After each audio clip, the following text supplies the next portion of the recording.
বাংলার রাজনীতিতে নতুন অধ্যায়, বিজেপি সরকারের প্রথম বিধানসভা অধিবেশন শুরু। নমস্কার, আপনারা দেখছেন এএনবি টিভি। আজ 18ই জুন 2026 পশ্চিমবঙ্গের রাজনীতিতে শুরু হলো এক নতুন অধ্যায়। প্রথমবারের মতো ভারতীয় জনতা পার্টি অর্থাৎ বিজেপি শাসক দল হিসেবে বিধানসভার অধিবেশনে যোগ দিতে চলেছে। নির্বাচনী প্রতিশ্রুতি থেকে প্রশাসনিক দায়িত্ব, এই পরিবর্তনের প্রথম পরীক্ষা হতে চলেছে এই অধিবেশনে।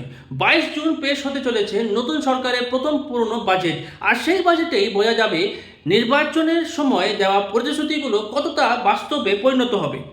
একটু পিছনের দিকে তাকিয়ে দেখা যায় যে 1977 থেকে 2011 পর্যন্ত 34 বছর বাংলার শাসন করেছিল লেফট ফ্রন্ট। তারপর 2011 থেকে 2026 পর্যন্ত ক্ষমতায় ছিল তৃণমূল কংগ্রেস। আর এখন 2026 সালের বাংলার রাজনীতিতে ঘটেছে এক বড় পরিবর্তন। চলুন দেখে নেই বিজেপির উত্থানের পরিসংখ্যানগণ। 2016 বিধানসভা নির্বাচনে বিজেপি পেয়েছিল মাত্র 3টি আসন। 2021 সালে সেই সংখ্যা বেড়ে হয়ে যায় 77। আর 2026-এ 294 আসনের বিধানসভাতে গরিষ্ঠতা পেতে দরকার ছিল 148টি আসন। প্রাথমিক তথ্য অনুযায়ী বিজেপি প্রায় 151টি আসন নিয়ে শাসন গঠন করেছিল। রাজনৈতিক বিশ্লেষকদের মতে বাংলার কোনো জাতীয় দলের এত দ্রুত উত্থান খুব কম দেখতে পাওয়া যায়। এবার দেখা যাক এই অধিবেশনে চোখ থাকবে কোন কোন বিষয়। প্রথমত, পরিকাঠামো উন্নয়ন, রাস্তা, লজিস্টিক্স এবং শহরে উন্নয়নের নতুন বিনিয়োগ হতে পারে। দ্বিতীয়, ডিজিটাল গভর্নেন্স এবং পুলিশ আধুনিকীকরণের উপর জোর দেওয়া হতে পারে।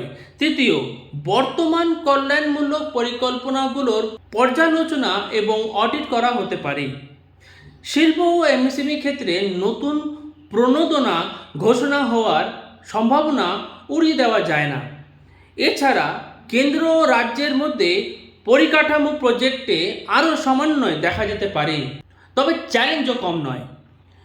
নির্বাচনী প্রতিশ্রুতি এবং আর্থিক সংযমের মধ্যে সমন্বয় রাখা, শক্তিশালী বিরোধী শিবিরের মুখোমুখি হয়ে শাসন চালানো, প্রথম 12 মাসের মধ্যে দৃশ্যমান উন্নয়নের ছবি তুলে ধরা এবং রাজনৈতিক স্থিরতা বজিয়ে রাখা। মনে রাখবেন, বিধানসভার এই অধিবেশন শুধু একটা আনুষ্ঠানিকতা নয়, এটা হলো বিজেপি সরকারের জন্য প্রথম বড় পরীক্ষা। বিরোধী আসন থেকে শাসকের আসন, কাজের দিক নির্দেশ কী হবে তার প্রথম ইঙ্গিত মিলবে এখানেই। 22 জুনের বাজেটই বলে দেবে বাংলা কি ধীরে ধীরে পরিবর্তনের পথে চলবে নাকি দেখবে দ্রুত নীতিগত পরিবর্তন। আপনার মতে নতুন সরকারের সবচেয়ে বড় চ্যালেঞ্জ কি? কমেন্ট করে জানান। ভিডিওটি ভালো লাগলে লাইক, শেয়ার এবং সাবস্ক্রাইব করতে ভুলবেন না। আমি বিদায় নিচ্ছি, দেখতে থাকুন এএনবি টিভি। নমস্কার।